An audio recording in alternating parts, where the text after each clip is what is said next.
people will do that, and people do that. In the last 4 weeks, 7 billion pieces of content were shared across Facebook alone. On average, 1 piece per person on Earth. That's what I call the social data revolution. Social data means shared data. Yesterday, more than 1 billion movies got watched on YouTube alone. And Facebook, as I mentioned, more pieces of content shared in the last 4 weeks than people on Earth.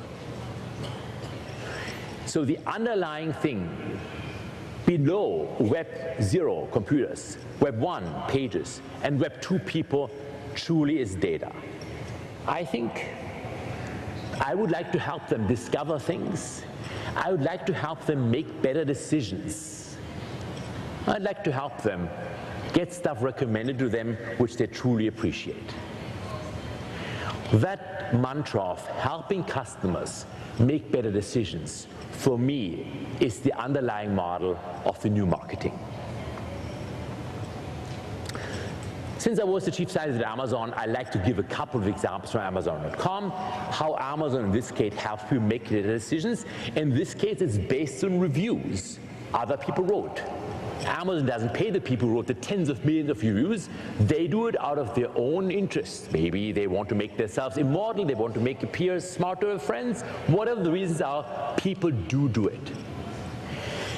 And then there's a second strike thing that Amazon figures out who actually finds those reviews helpful. Some people find negative reviews more helpful because it prevents them from buying stuff they actually don't want to have. Other people find positive reviews more helpful. Amazon shows everything. So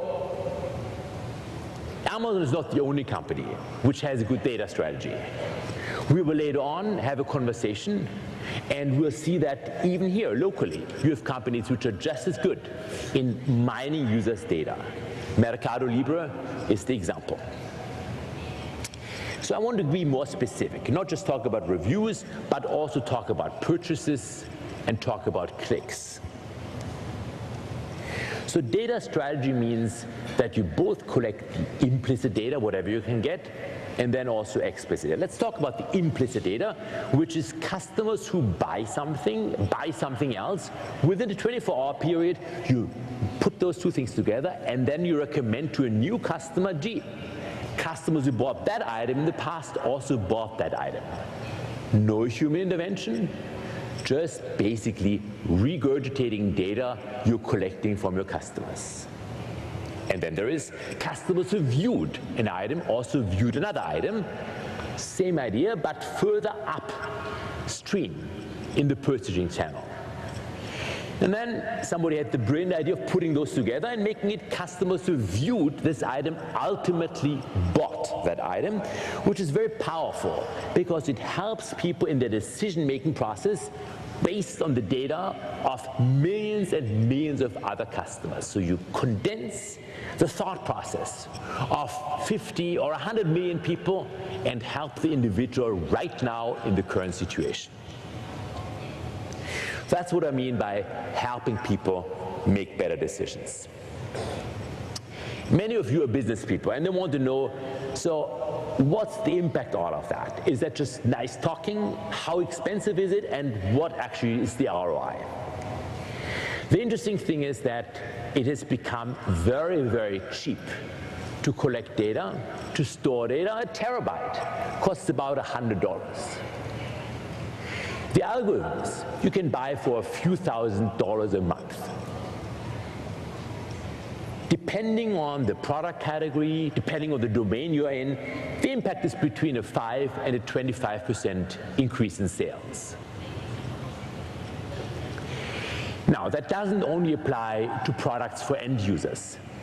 I was at Thomson Reuters last week for a couple of days and ran a workshop, and there they told me that for financial products which they sell to business, more than 5% of their new revenues comes from people who get recommended items solely built on what other people who also bought that item were buying. Now, let's pause for a moment and reflect. What actually is shopping? The gut reaction probably is, you go to a store and you walk out with a bag, but that's only at the very end of the process. So shopping for me is the process of creating and maintaining product space awareness. Of creating, maintaining, maybe refining product space awareness, only occasionally punctured by purchases. So don't just focus on the purchase. In the past, in the transaction economy, that's all you had. Now you have much more. You understand the path the user is taking all the way to the purchase. When I mentioned before secret desires, I know some of you were thinking, what are you talking about? Here's what I was talking about. What you put into this box, into the search box. For instance, video on demand. What are your secret desires? I don't know about yours, but mine, of course, would be to watch HSM Management TV. All right, to summarize the first part, we have 3 data sources: attention data, transactions and clicks, intention data, search, and situation data or context data coming from the location you're in, for instance through GPS, and from the device you have. I didn't talk enough about the device, just want to tell you that I think the big innovation is going to come from the mobile phone. Think about it, the mobile knows where you are, it knows whether you're talking, whether I'm talking, whether a friend is talking, it even knows the quality of your voice. Are you happy? Did you not sleep enough last night? It of course knows how much you slept because that's the time the light was off. It knows whether you're late for a meeting because there's a calendar, it knows who you return the call, who you don't return the call, it knows who your emails, and so on and so forth. It knows so much about you. So that situational marketing or contextual marketing, we just are seeing the very, very, very first step. All right. The data source I want to focus on in this talk, however, is that of connection data. And I give you an example from AT&T, a large phone company in the United States. They had a new phone product, they were wondering how to remarket it, and they did the right thing by comparing traditional segmentation, demographics, loyalty, with a lot of experience of a very good marketing department with modern segmentation solely based on connection data, namely who calls whom. So if Eduardo calls me, and Eduardo bought that product, then I get that product marketed to me, irrespective of my age, where I live, etc. What's the effect of that? It was a factor of 4.8 increase in adoption rate. Factor of 4.8 is pretty amazing. So what I'm encouraging you here is to think about new data sources. I buy a book. I check out. Amazon says, Andreas, do you have any friends who you might want to inform that you just bought that book? For whatever reason. I might want to appear smart, or I might want to poke them to have a reason of communicating with them, whatever my reason is. And hey, if at least one of them buys this book within a week, you get 10% rebate, and each of them gets 10% discount. Good deal. Amazing conversion rates. Why? Because the 4 C's of marketing are all fulfilled here. 1, content. Hey, I picked that item. 2, context. I just bought that item. 3, connection. I'm actually linking to that other person. And 4, conversation. I'm starting conversation, and ultimately, in many cases, conversation truly is what matters. That the information just is an excuse to communicate, as opposed to the purpose for the communication. Some way this arrow has reversed. It's no longer you talking to the customers, but it's the customers talking to you, and through that, to other customers.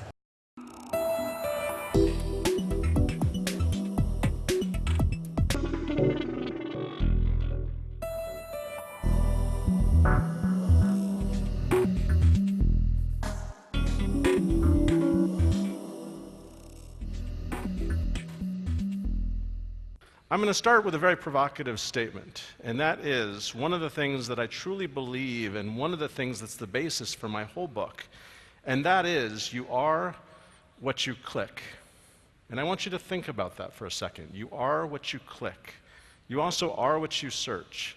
I want you to go back about 10 years to the year 1999, and I want you to think about how the internet played in your life back in 1999. If you're like me, you probably were using email to some extent. You were going to portal pages at the time. I was going to Excite and Lycos. I was working at NBC's internet subsidiary. I would go there to gather information, but I did very limited things on the internet. Now fast forward about 5 years. Go back to 2004 and think about your internet use then. At this point in your life, you're probably using Google. You're searching a lot more. You're becoming more adventurous. And now think about today, and think about how pervasive the internet has become to your life. If you think about how pervasive it is, and you think about all the things you do, try and remember the last couple of searches that you executed on Google or Yahoo search or on Bing. If you think about it, these searches tell you about yourself. There's one area that I think is also very valuable for this set of data, and I call it observed behavior. And that value is getting around something that I call cognitive dissonance. Leon Festinger, a sociologist, came up with this term years ago, and one of the corollaries that applies to market research is when you ask somebody a question, oftentimes they'll answer this question in a way to put themselves in the best possible light. I was trying to think of a way that I could demonstrate this, and I'm going to try this here. This is the first time I've tried this in a foreign country. We're going to see if this works. By show of hands, how many people regularly visit adult entertainment or porn sites? I'm not raising my hand, I'm just shielding the lights. Not a single hand. Again, cognitive dissonance says that sometimes when we're asked a question, we don't always answer in an honest way. We answer in a way that we portray ourselves in the best possible light. If I were to take this sample along with the other 16,000 people that I've asked this question, only one guy has raised his hand out of 16,000. It was a guy. It was the sound guy in the back of the room at a very big presentation. He was very proud of the fact. He raised his hand. If I take that data point, I would conclude that the internet is essentially porn-free. It's kind of interesting that I actually found, it seems like a very absurd example, but I found an example when I was writing the book in the US, a federally funded research study where they called people up in their home and they asked this question. They did this 2,000 times, so they got 2,000 completes. And the question was, do you visit porn sites? And the result of their study, the internet is 99.95% porn-free. We could have, knowing about cognitive dissonance, we could have guessed that would be the answer. Here's an actual chart, and here I'm charting visits to adult entertainment sites against visits to social networking sites. At the point that I drew this graph, visits to porn sites was about 10.4% of all internet visits. So clearly someone is not telling the truth. In terms of our Brazilian data set, you'll be interested to know that in Brazil, visits to adult entertainment sites are about 4.5% versus the endpoint that we find here of 10.4%. So less visits to porn sites per capita here in Brazil than we see in our US set. One of the things that you might notice about this chart that's very interesting is that there seems to be a negative correlation between visits to social networks and visits to adult entertainment sites. I don't think that negative correlation is an accident. I think it's actually pretty clear. We have a theory as to why this exists. There's a trade-off in males 18 to 24-year-old. They're leaving the adult entertainment category and going to the social networking category. I did an informal survey of a bunch of friends that I acquired through a Time article called Facebook More Popular Than Porn. I got about 1,500 friends when I put a friend request in my column. And I asked everybody, why? Why is there this trade-off? Can you comment on this? And it's an interesting common response I got, and that was there's only so much time in the day, and social networking now takes up so much of our time, we have little time to do else. It's a possible explanation. I don't know. Just know that this trend happens. The first chapter of my book is all about porn, pills, and casinos. I spent a lot of time drilling into the underbelly of the internet, and the reason why is because this area of cognitive dissonance. A lot of sociologists have tried to study things like consumption of porn online, but we haven't been able to because we can't get past getting that honest answer. And since then, I've found a lot of amazing data, been quoted a lot in the press. My parents are very proud that I am somewhat of the porn king in terms of my knowledge about porn online. We've noticed that there's a correlation of visits to adult entertainment sites to the temperature of a country or the temperature of a state during any time of the year. The colder it gets, the more visits to porn sites go up. We've analyzed it by day of week. In over 3 years of our analysis, it never failed that we know what the most popular day of the week is, which is Friday. Least popular day of the week, Sunday. It never fails. Over 3 years of data, that's always the case. So many fascinating things that we can learn about this. And I understand that this is somewhat of an extreme example, but there are lots of value to understanding how people act online and how we can get around cognitive dissonance by looking at observed behavior. The biggest challenge with observed behavior is that you're making inferences about what people are searching for when they execute a search. Or you're making inferences when you talk about the volume of searches on one particular thing. You have to go one step further and factor in the intent by looking at the variations in search terms and other data points. So my homework for you to actually understand the power of this data is for you to go and avail yourselves of one of the free services that anyone can go and use. It's a fascinating service. It's trends.google.com. You can go there and you can chart specific search terms. And you can see the pattern of searches on those terms. Google supplemented that service, and they have a service called Google Insight for Search, which provides you even more data. With the trends data, it even separates out which countries those searches are coming from. You can see which countries have the most search, and even on the right, you get down to the cities, you can see where are these searches happening.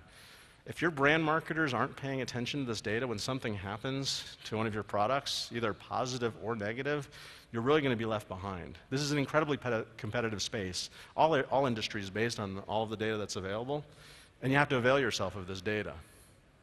So one of the really interesting things that we found our clients doing based on this data was taking this whole idea of a negative event and using search term data to do something positive.